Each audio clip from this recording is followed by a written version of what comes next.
Hello and नमस्ते। यदि आप जिस भी एग्ज़ाम की तैयारी कर रहे हैं और उसमें शास्त्रीय नृत्य से रिलेटेड क्वेश्चन आते हो तो ये क्लास आपके लिए बहुत इंपॉर्टेंट है। जो भी 8 के 8 शास्त्रीय नृत्य हैं वो हम इस सीरीज में डिस्कस करेंगे और आज हमारा जो पहला अध्याय है वो भरतनाट्यम है।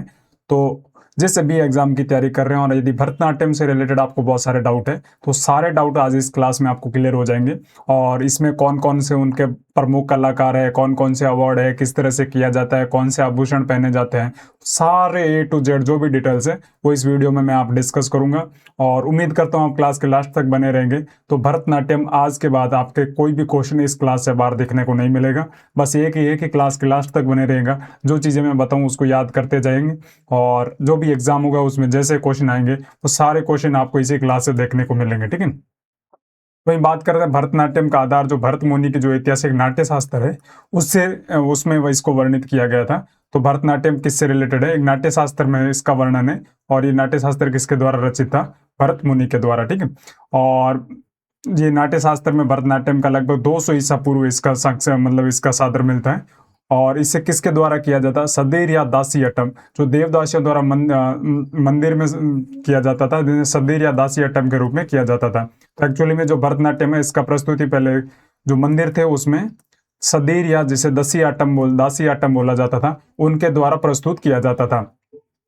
उसके बाद आपको पता होगा क्या हुआ, जैसे ब्रिटिश राज आया तो उसके बाद भरतनाट्यम जैसे ये शास्त्रीय नृत्यों को इनमें मतलब इनका प्रदर्शन पे रोक लगा दी गई और बहुत सारी चीजें की गई।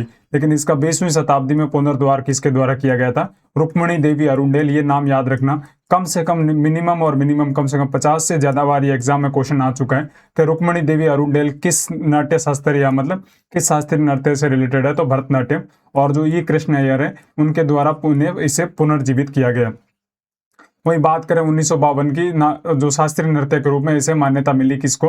भरतनाट्यम को। और संगीत नाटक जो अकादमी है उसके द्वारा भारत के जो 8 शास्त्रीय नृत्य थे उसमें से एक किसकी मान्यता मिली थी?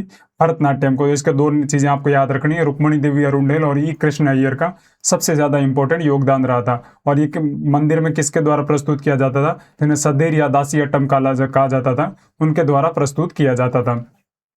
इसकी बात करें तो ये तमिलनाडु में इसकी उत्पत्ति मानी जाती है। लगभग 2000 साल पुरानी इसकी प्राचीन परंपरा है। और इसका आधार का जो ग्रंथ माना जाता है उसे नाट्य शास्त्र बोला जाता है और वो किसके द्वारा लिखित है? भरत मुनि का नाट्य शास्त्र। और इसमें मुद्राएं की बात करें तो 64 से अधिक मान्यता प्राप्त मुद्राओं का इसमें प्रयोग किया जाता है। और इसके एक और वर्ड याद होता है जिसे अरंगेत्रम बोला जाता है। नर्तक का यदि पहला जो सार्वजनिक मंच प्रदर्शन होता है उसे क्या बोला जाता है? अरंगेत्रम। ये वर्ड याद रखना, सीधा एग्जाम आएगा कि अरंगेत्रम का मतलब क्या है। कोई भी जो नर्तक होता है उसका पहला जो सार्वजनिक मंच प्रदर्शन होता है उसे क्या बोला जाता है? अरंगेत्रम बोला जाता है। और ये नृत्य द्वैत प्रकृति का होता है, जिसमें एक तांडव रूप होता है, एक लास्य रूप होता है। तांडव में ऊर्जावान होता है और जिसे मर्दाने या शिव का रूप माना जाता है, और लास्य में सुंदर होता है और इसमें पार्वती का रूप माना जाता है। ठीक है। तो कुल मिला के भरतनाट्यम किससे रिलेटेड है? शिव एंड पार्वती से रिलेटेड है। ठीक है। तो शिव का जो उग्र रूप है और पार्वती का जो लास्य रूप है उसका मिश्रण भी बताया जाता है। ठीक है। और इसके जो आश्रय के देवता है उसे नटराज या शिव को ये समर्पित माना जाता है। तो बहुत अच्छा क्वेश्चन है। और इसकी जो विशिष्ट मुद्रा होती है अर्थमंडपम, एक महत्वपूर्ण मुद्रा इनकी मानी जाती है। ठीक है। तो ये सारे इंपॉर्टेंट पॉइंट्स आप जरूर एक एक करके याद रखेंगे। अभी सबसे ज्यादा इसका प्रदर्शन किस तरह से होता है? तो इसका जो पारंपरिक प्रदर्शन अनुक्रम है मतलब इस हिसाब से इसका वो चलता है। इस सीरीज में सबसे पहला होता है उसे अल्लरिपु बोला जाता है, जिसमें देवताओं का आन या शरीर का जो वार्म अप बोला जाता है उसे क्या बोला जाता है? अल्लरिपु। ये भी क्वेश्चन डायरेक्ट एग्जाम में आया हुआ है। उसके बाद क्या होता है? जाति स्वरम, जिसमें शुद्ध नृत्य, लय और संगीत पर ध्यान केंद्रित होता है, जिसे क्या बोला जाता है? जाति स्वरम। उसके बाद होता है शब्दम, जिसमें होता है अभिनय और अभिव्यक्ति का परिचय किया जाता है, उसे क्या बोला जाता है? शब्दम। ये सीधे क्वेश्चन आपको डायरेक्ट एग्जाम में देखने को मिलेंगे यहाँ से।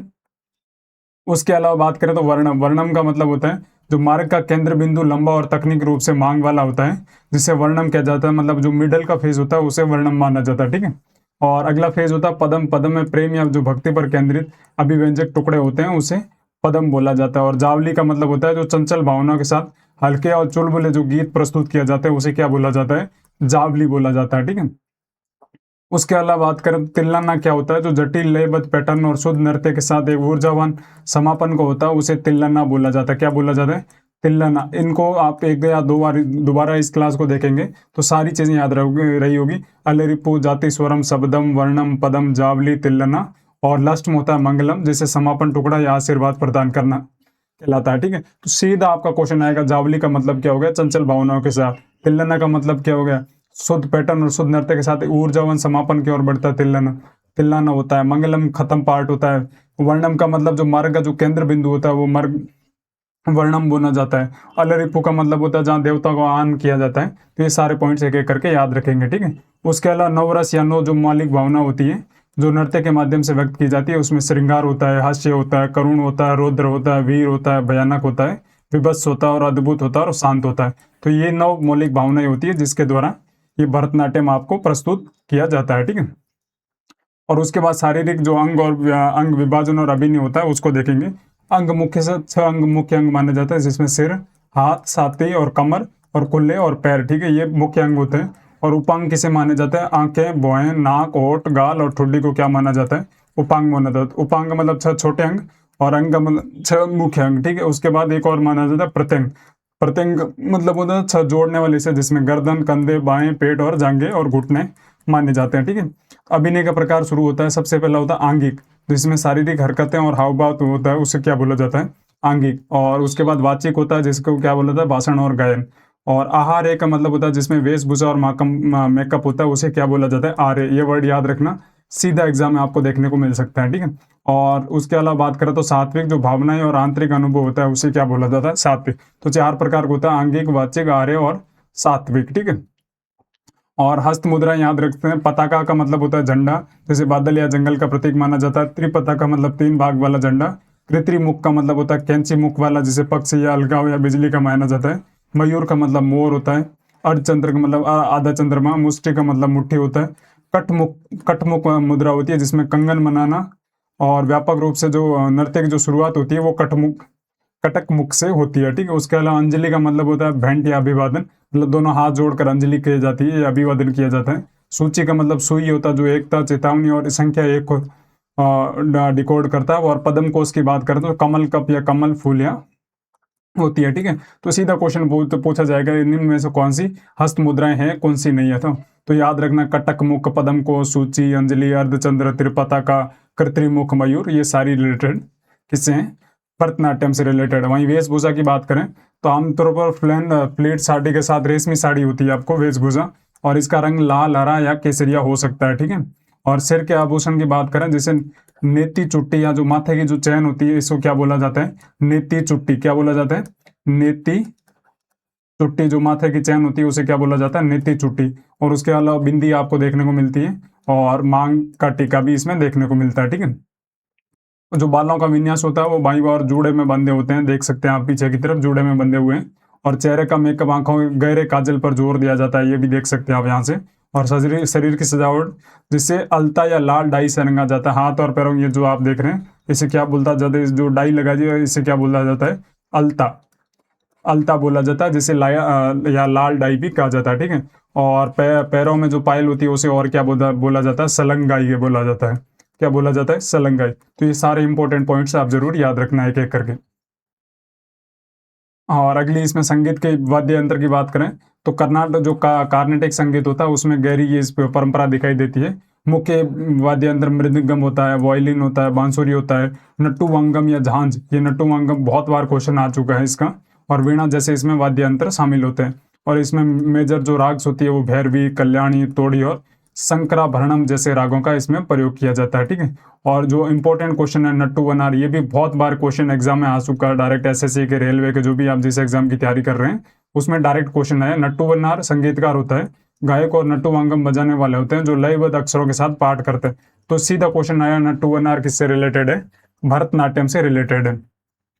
जो प्रसिद्ध कलाकार और गुरु हैं इनमें आप देख सकते हैं रुक्मणी देवी अरुंडोल, जिन्हें कला क्षेत्र की संस्थापक माना जाता है, जिसे भरतनाट्यम को पुनर्जीवित किया था। उसके अलावा बाला सरस्वती है, सोनल मान सिंह है जिन्हें 1992 पद्म विभूषण दिया गया, अलारमेल वल्ली है, गीता चंद्रन है, मृणालिनी साराभाई है, यामिनी कृष्णमूर्ति है और ई कृष्ण अय्यर है। तो ये सारे लोगों का नाम याद रखना, और ये कम से कम 50 से 100 बार इनके क्वेश्चन भी आ चुके हैं एग्जाम में। डायरेक्ट क्वेश्चन आया, सोनल मान सिंह किससे रिलेटेड है, मृणालिनी साराभाई किससे रिलेटेड है, यामिनी कृष्णमूर्ति, ई कृष्ण अय्यर, रुक्मणी देवी अरुंडेल और गीता चंद्रन और अलारमेल वल्ली, ये किससे रिलेटेड है।